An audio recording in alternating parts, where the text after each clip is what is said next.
Top of the day to us, great and wonderful people of Biafra. Today we shall be using a video of an interview made by Allen Onyema. Allen Onyema is the CEO of Airpeace. We are going to be using a video of an interview granted to I think that is, what station is this again? Arise TV. I think it's Arise TV, where he made some very, very shocking revelations. But then it is not shocking to us because we all know that a long time ago, it is for the one Nigerianists, the Biafran one Nigerianists, who are still fooling themselves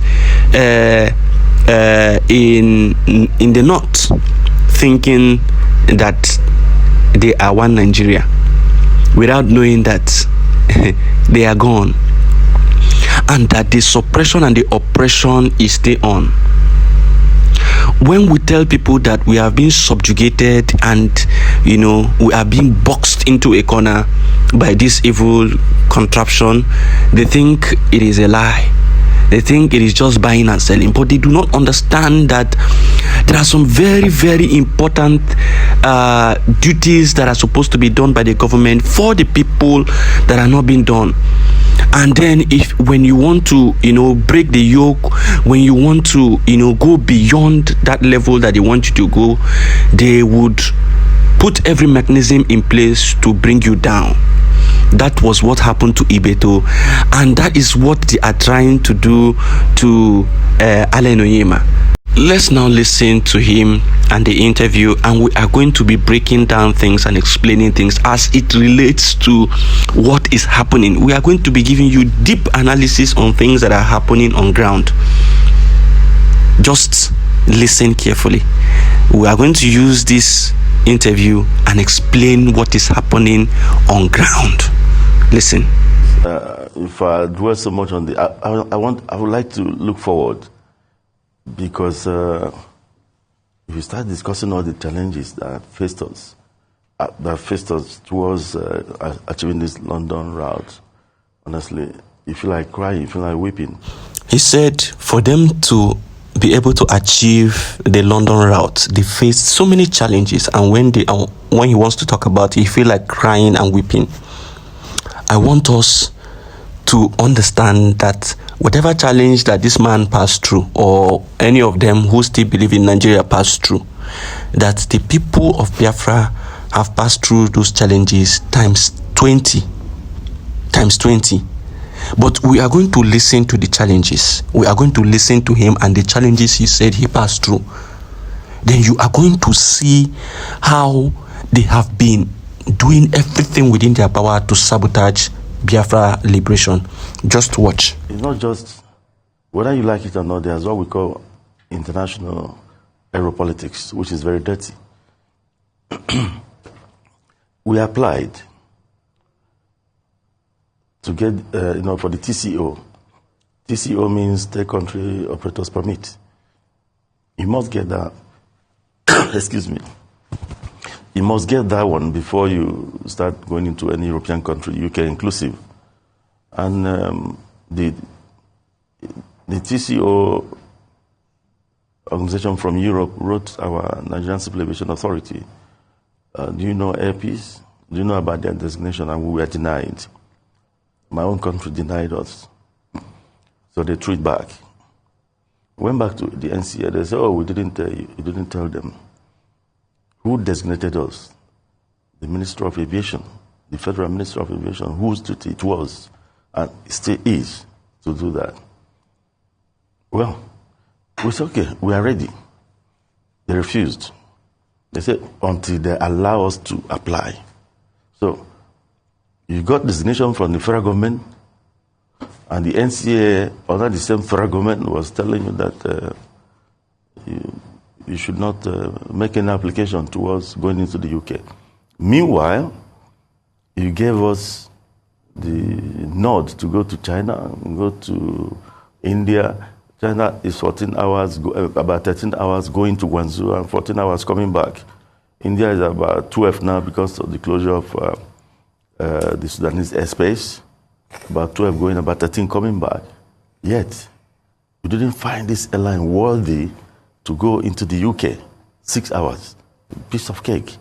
For an airline that is doing over 160 hours of flying daily in this country, no other airline in the entire West and Central Africa does that much. You know, when we listen to some of these people, we laugh. Because these are things that we have been saying time and time again. But they feel as though we are saying gibberish. They feel as though what we are saying is nonsense. This man, his company, his airline registered duly in Nigeria to ensure that they get the TCO to be able to fly to European countries, especially London, because most persons are going to London. And then they did their application and was approved, and they wrote to the TCO for them to get the approval from the TCO, then begin their international flights to European countries. And the TCO over there wrote the Nigerian government to ask them, how far do you know these people? Do you know this airline? Are they worthy? And the zoo government told them that they do not know Air Peace. One of the leading airlines in the country, they denied him because the owner is an Igbo man. Because the owner is an Igbo man. If it was in the sector where Dangote is, leading, would you say that Dangote will write to them and these people will come and say they don't know Dangote? That is what we tell our people, that they are directly and indirectly sabotaging you, but you feel it is a lie. And when we tell them that these people are buying innocent people on Mondays, sit-at-home days, and they will try to blame it on the Biafra Republic government in exile, our people will say it's a lie. Look at how they were dressed. Look, we tell you that these people can do anything to bring you down. They say it's a lie. Look at it today. This one is experiencing firsthand what is happening to Biafrans on a daily. He is now experiencing it firsthand. His own country denied him because he claims he's a Nigerian. His own country denied him, that they don't know him internationally. You can imagine the embarrassment. This is somebody who is flying India almost over 13 hours, but to go to UK, which is less than 6 hours, they denied him and gave him conditions that before he will apply for that place, he must come and meet them and meet their conditions, their own personal conditions. What are their own personal conditions? You would think that this is just normal office duty or normal procedural works that needs to be done for him to be able to go, to European line. But it is not the case. You are going to listen to him and you are going to hear what that conditions are for him to meet. You will hear the ridiculous conditions that he needs to meet. Let's continue listening to him. When the heat became so much, when I gave them a lot of heat, they said, okay, you need to prove to us that you'll be able to pass the TCO. For goodness sake, if I don't pass the TCO, it doesn't mean anything, then I leave. But allow me to go. They said, no, we must prove to them that we're able to pass the TCO. I said, okay, you come and audit us based on the TCO standards. They said, no, you have to get IATA, some consultancy firms from IATA to do that. IATA must conduct that and give their results. We paid, I'm sure it cost over 200 million. We brought IATA. IATA conducted a TCO audit on Air Peace dump. Remember, we are IOSA certified, so I don't know why the need for that. We passed. Now, one of their numerous conditions is that they are going to call a certification firm to come and audit them and certify them worthy to, go into the TCO auditing. And so what happened?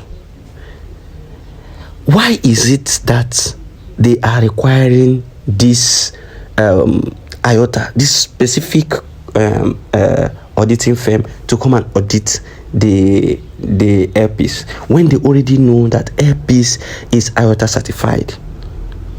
The only thing you should understand here is suppression. Why am I saying suppression and oppression? It is because they know they are going to spend a whole lot for them to bring that firm to come and audit them and certify them worthy of TCO standards.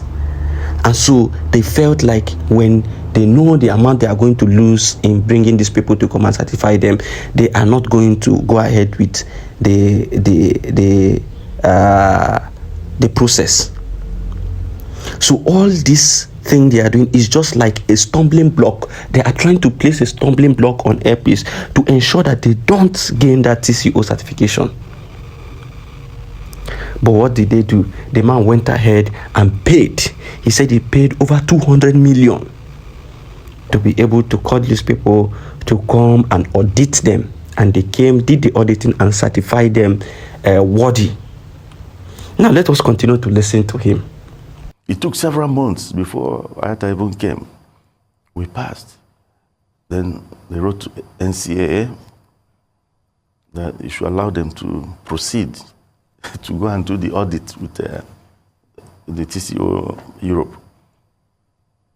But they didn't respond. Several months passed, going up to a year. We went back to them and told them that, look,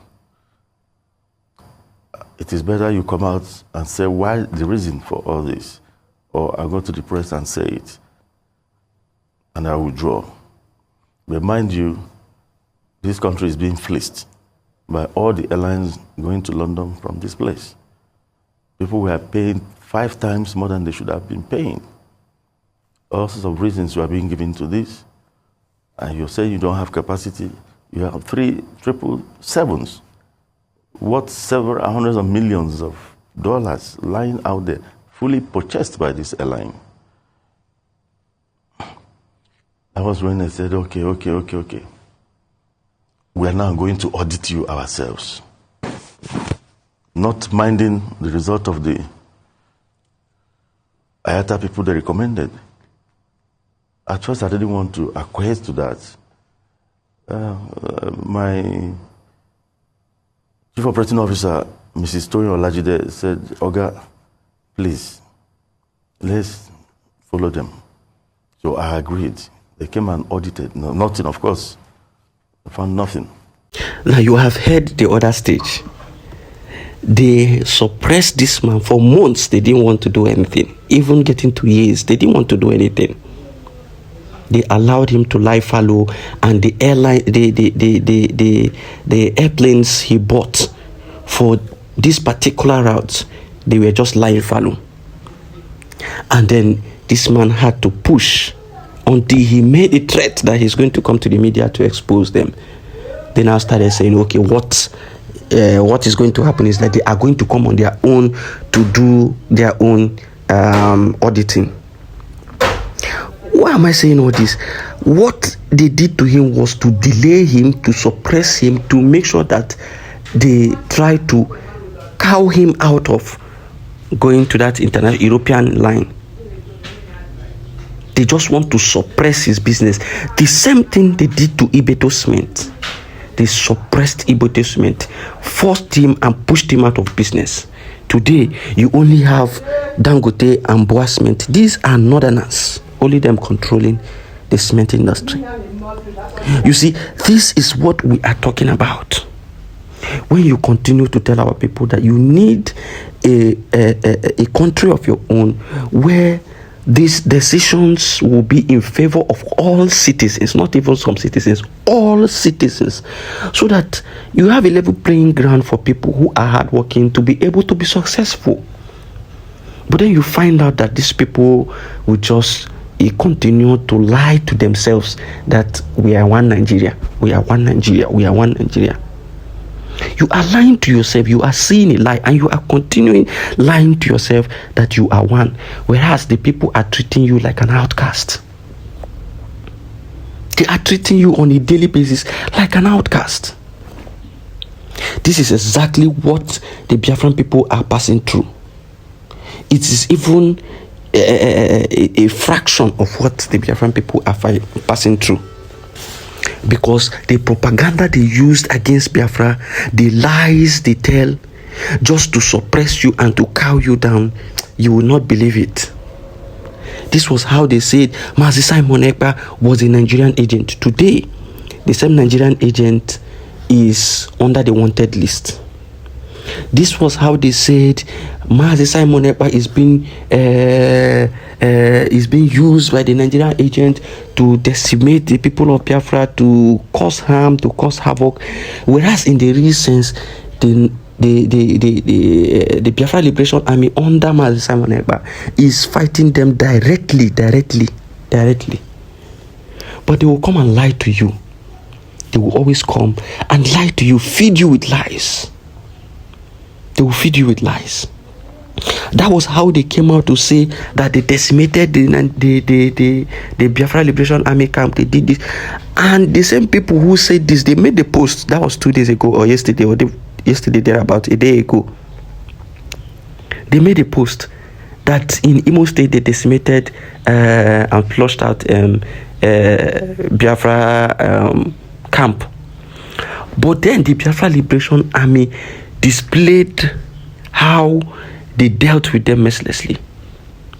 The video is everywhere. This is the propaganda, the lies, the suppression, the oppression, everything within their powers, every arsenal within their powers to suppress you. They are doing it. Oil wells that it is in the backyard of you and I, our father's land. The oil wells are owned by Fulanis. And you continue to ask yourself, something that it is in my own backyard, in my father's land, another person from thousands of miles away is coming to own those things. And they use military might, they use federal government might to claim all those things. And we keep telling our people, open your eyes. We need freedom. We need freedom to be able to control certain things. Everybody within your region, control what is in your region and develop yourself at your pace. During the time of Michael Okpara, the eastern region was the fastest growing economy. During the time of Michael Okpara, until these people saw that they were amounting to nothing and the eastern region was booming. The world did not want that technological advancement from the eastern region. They do not want anything blacks to be able to rule the world, and so they use blacks against blacks. They turned us against ourselves. They sponsored the Fulanis to fight and to decimate the whole thing, and they gave them the backings that they needed. And everything was history. But today, we are fighting back to liberate ourselves. And we must liberate ourselves because we have someone like Ekpa Simon Njok who is ready to go far and beyond to ensure that these things are achieved.